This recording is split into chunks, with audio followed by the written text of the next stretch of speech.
సిద్దిపేట జిల్లా చిన్నకూడూరు మండలం మల్లారం గ్రామ పరిధిలో రాజీవ్ రహదారికి సమాంతరంగా ఉన్న పాత హైదరాబాద్ రోడ్డు సుమారు 2 కిలోమీటర్ల మేర కబ్జాకు గురైందని సిపిఎం జిల్లా నాయకులు ఎల్లయ్య ఆరోపించారు. ఈ సమస్యపై స్థానిక తహసీల్దార్ కార్యాలయంలో అధికారులకు వినతి పత్రం అందజేసినట్టు తెలిపారు. రాజీవ్ రహదారిపై బస్సులు, లారీలు, కార్లు అధిక వేగంతో ప్రయాణిస్తున్న కారణంగా రైతులు నిత్యం ప్రమాదాలకు గురవుతున్నారని పేర్కొన్నారు. మల్లారం గ్రామం నుంచి మేడిపల్లి స్టేజ్ వరకు రైతులు రాత్రింబౌళ్లు రాంగ్ సైడ్ లో వాహనాలపై ప్రయాణిస్తూ తమ పంట పొలాలకు వెళ్లాల్సిన పరిస్థితి ఏర్పడిందన్నారు. దీంతో ఎప్పటికప్పుడు ప్రమాదాల భయం నెలకొంటోందని ఆందోళన వ్యక్తం చేశారు. కావున అధికారులు వెంటనే జోక్యం చేసుకుని కబ్జాకు గురైన నక్షబాటను వెలికితీసి ఉపాధి హామీ పథకం ద్వారా రోడ్డు నిర్మాణం చేపట్టాలని విజ్ఞప్తి చేశారు.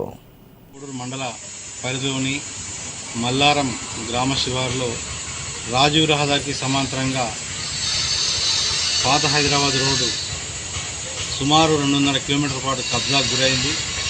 దీని ద్వారా గ్రామంలో వ్యవసాయ పొలాలకు వెళ్తున్న రైతులు తీవ్రమైన ఇబ్బందులు ఎదుర్కొంటూ ఉన్నారు.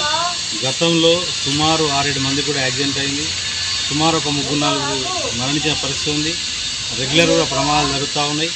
రాజీవ్ రహదారి మీద కార్లు, లారీలు, బస్సులు విపరీతమైన వేగంతో రావడం ఫలితంగా ఈరోజు రాత్రింపవళ్ళు వ్యవసాయ పొలాల వద్దకు వెళ్ళే రైతులు తీవ్రమైన ఇబ్బందులు ఎదుర్కొంటూ ఉన్నారు. ప్రమాదాలు జరుగుతూ ఉన్నాయి. కాబట్టి గతంలో ఈ నక్షబాట ఏతుందో కబ్జాకు గురైందో దాన్ని వెంటనే బయటకు తీసి ప్రజలందరికీ నక్షబాట అందుబాటులో వచ్చే విధంగా చర్యలు తీసుకోవాలని చెప్పేసి కూడా సిపిఎం పార్టీగా డిమాండ్ చేస్తా ఉన్నాం. ఈరోజు సిపిఎం పార్టీ జిల్లా కమిటీ ఆధ్వర్యంలో స్థానిక ఎంఆర్ఓ గారికి వినతిపత్రం అందజేయడం జరిగింది.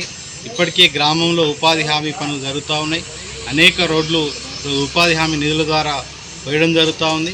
కాబట్టి ఈ ఎండాకాలం వేసవి సెలవుల రోజునే మరి ఉపాధి పనులు జరుగుతుంది. కాబట్టి వెంటనే సర్వే నిర్వహించి మరి ఆ రోడ్డు నక్షబాట పునరుద్ధరించాల్సిన అవసరం ఉంది. అదేవిధంగా రైతుల ప్రాణాలు కాపాడాల్సిన అవసరం ఉందని చెప్పేసి మేము ప్రభుత్వాన్ని డిమాండ్ చేస్తున్నాం.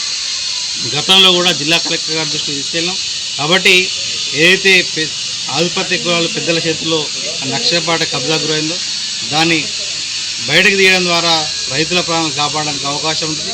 కాబట్టి వెంటనే రెవెన్యూ యంత్రాంగం చర్యలు తీసుకొని సర్వే నిర్వహించి హద్దులు బాతి నక్ష రోడ్డు నిర్మించాలని చెప్పేసి సిపిఎం పార్టీగా మేము డిమాండ్ చేస్తాము.